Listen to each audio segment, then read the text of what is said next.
नमस्कार दोस्तों, कैसे हैं आप लोग। उम्मीद करता हूं कि आप सभी स्वस्थ और अपने परिवार के साथ खुश होंगे। दोस्तों, आज मैं आपको अपनी ज़िंदगी का एक ऐसा किस्सा सुनाने जा रहा हूं जिसे याद करके आज भी दिल भावुक हो जाता है। दोस्तों, उस समय मैं कक्षा 8 में पढ़ता था। मैं अपनी पढ़ाई अपनी दीदी के यहाँ रहकर कर रहा था और मेरा घर वहाँ से करीब 28 से 30 किलोमीटर दूर था। दोस्तों, उसी समय मेरी छोटी और प्यारी बहन की शादी थी। वह घर की छोटी बेटी थी जिसे माँ बाप ने बहुत प्यार से पाला था।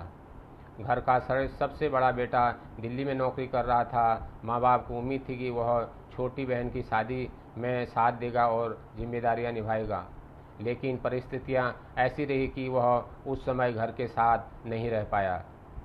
दोस्तों, मेरे सामने भी एक बड़ी मुश्किल थी।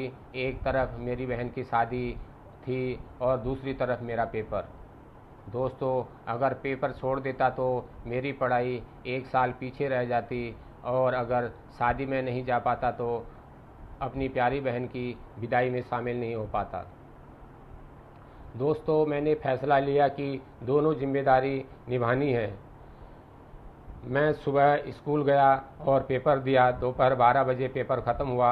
मेरे मन में बस एक ही बात थी, मुझे बहन की शादी में पहुंचना है। उस समय पहाड़ों में गाड़ियां बहुत कम चलती थी। रास्ते कई जगह पैदल तय करने पड़ते थे।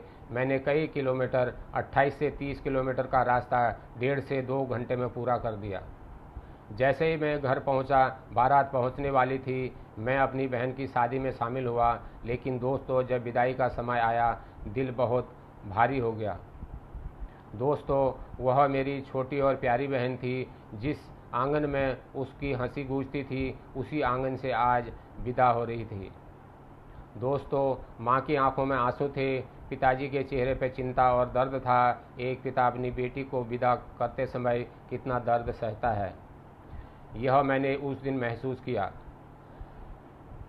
मैं मन ही मन सोचता रहा, काश मैं बड़ा होता, काश मैं अपने माता पिता की कुछ मदद कर पाता। दोस्तों, लेकिन कहानी यहीं ख़त्म नहीं होती। अगले दिन मुझे फिर स्कूल जाना था और मेरे सामने एक ऐसी परेशानी खड़ी थी जिसे मुझे अंदर तक हिला दिया। वह क्या परेशानी थी यह बताऊंगा अगले भाग में। तब तक जुड़े रहे मेरे साथ। तब तक के लिए नमस्कार।